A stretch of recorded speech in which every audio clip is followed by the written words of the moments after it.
Hello and welcome to the very first Euro 2024 preview brought to you by WhoScored. I'm your host, Dan Worth, and I'm joined by Mr. WhoScored himself, Martin Laurence. Martin, how are you? Yeah, good. Thank you, mate. Very excited. Looking forward to the first game. Think it should be a really good one, right?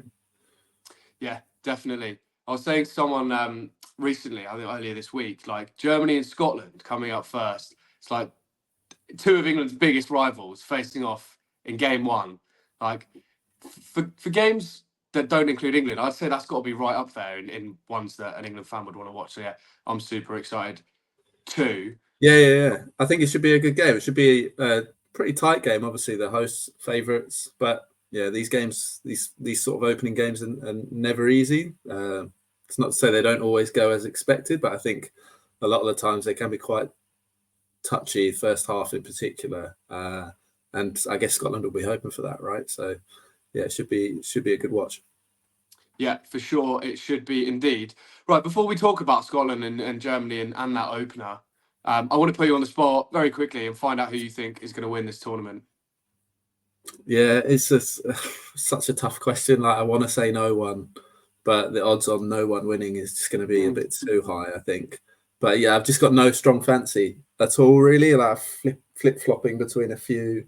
You've obviously got France, who are sort of probably, well, are the favourites, I guess, alongside England. But things haven't gone to plan for a few teams, not just England, in the sort of run up to the tournament, I guess. And Germany probably one of those who've had two pretty tricky games. They drew with Ukraine and narrow late win against Greece.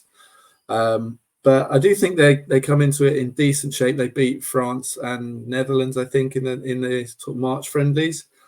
And yeah, host nation. Obviously, they've underwhelmed in the last few tournaments, but they've got a few players who've really developed over the last couple of years, in particular, in probably Wirtz and Musiala are the two that you'd look at as probably being shoo-ins to start now for Germany under Nagelsmann. Certainly over the last sort of, well, since he's come in, they've been mainstays, really. So those two are really exciting, obviously.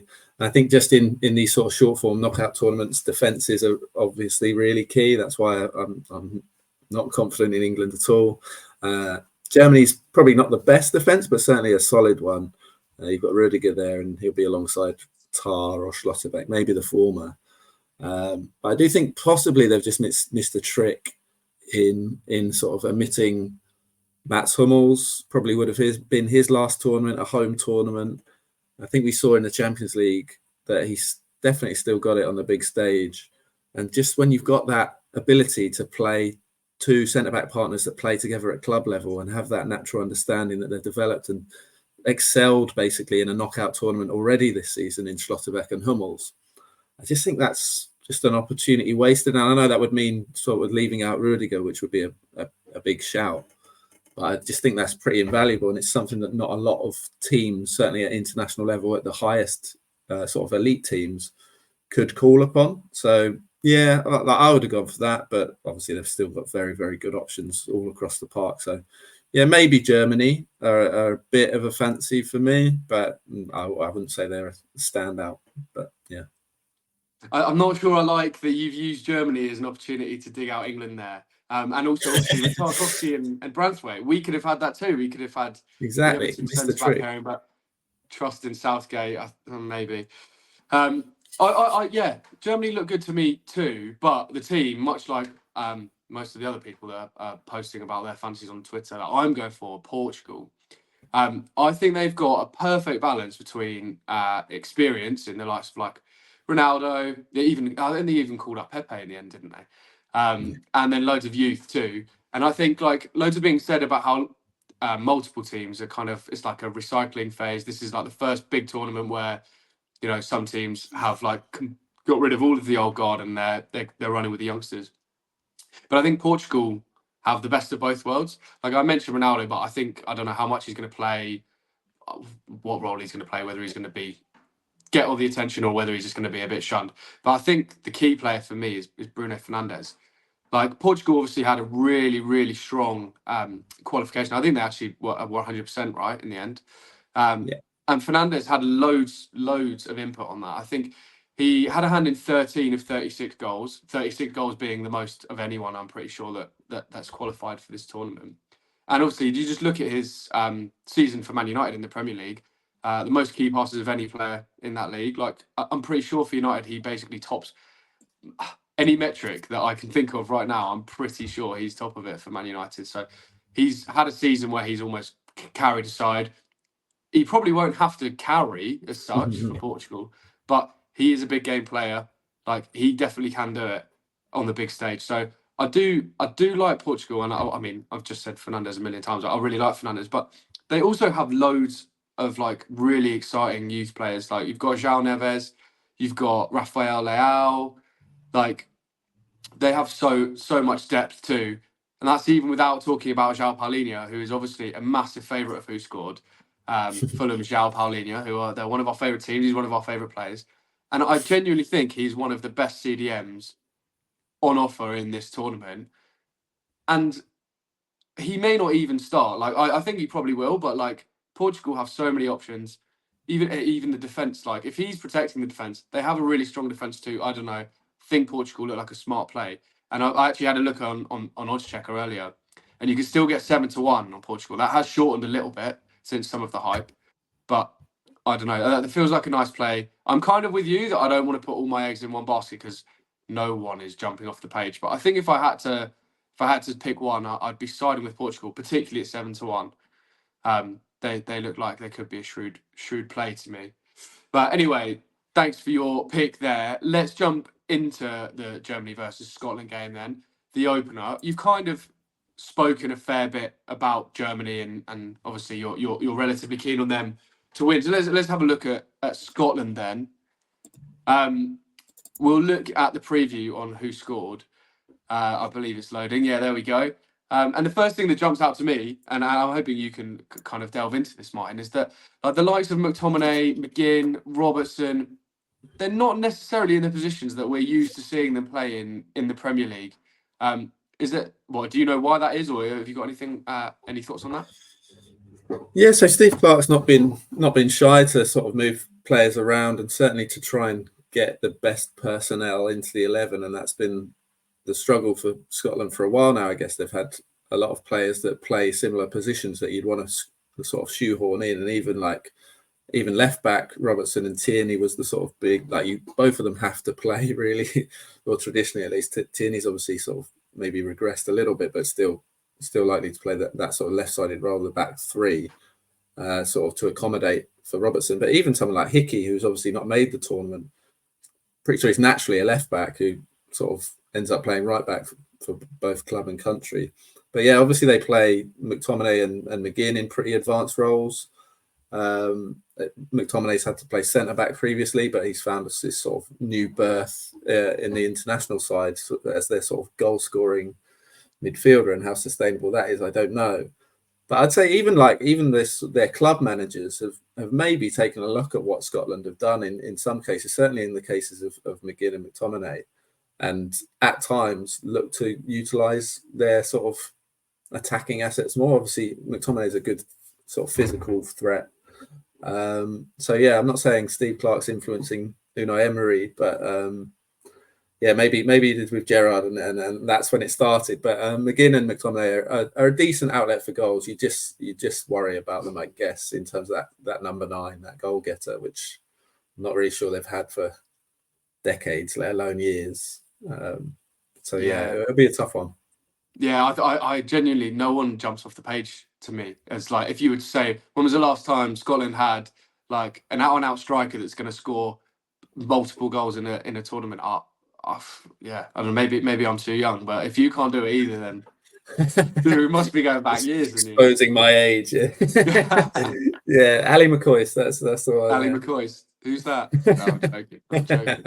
Obviously, they have Shea Adams, who had a half decent season in the Championship Southampton. I think he scored 16 goals last season. But I mean, he's kind of the opportunities he's had in the Premier League. I wouldn't say he's grasped them with both hands. I wouldn't say he's the player that I'd want to, like, as I just said then, like, oh yeah, he's going to score multiple goals in this tournament. Like, I wouldn't feel that confident saying that. But McTominay, I think no midfielder scored more goals than McTominay. I think he was like the 3rd top scorer in qualifying, which, yeah, as you said, I'm not sure how sustainable that is, but he knows where the goal is. He scored a few goals for United this season. McGinn scored a few goals, but going to have to be a case of everyone sort of chipping in, I think. And the last point on Scotland, actually, I wanted to make, you kind of alluded to it there when you mentioned Hickey, is that right wing back position there with Ralston. Like, I don't want to dig out Scotland at all, but I'm looking at Wirtz coming up against Ralston. Bearing in mind, Ralston's, I think, started like 6 games for Celtic. He's only ever appeared for Scotland 8 times. He's probably the 4th choice, if we're really being honest, for Scotland in that position. He could have such a tough game here, coming against like one of the brightest stars in Europe at the moment, in Florian Wirtz. Like, wow, that could be such an important matchup in this game, I think. And one I'm not necessarily backing Ralston in, but I'm going to come on to that a little bit later. Well, in fact, we can talk about it right now. If we are both going to give viewers a bet builder for this game, and Martin is going to show you how easy it is to use oddschecker's new bet builder comparison tool, where you can compare your bet builders amongst the best bookmakers in the industry. And Martin, I think you've got a nice bet builder to lead us into. Well, I hope so. Yeah, like you say, we're using oddschecker's new bet builder comparison tool, and it really is a sort of crucial bit of kit if you like placing bet builders. So obviously it's always good to compare prices on your bets and make sure you're shopping around and getting the best potential returns. But with bet builders in particular, that's even more important, just because the variance in price between bookmakers is so high, and we'll come on to that, and you'll be able to see that once we build these bets. So this is the tool. You can obviously see a couple of markets in here just to get you started if you want to get into sort of the win markets or the goal scorer markets. I'm not having a goal scorer in this one, certainly not having a Scotland goal scorer, like we said. I'm not confident enough, even though McTominay might be a shout.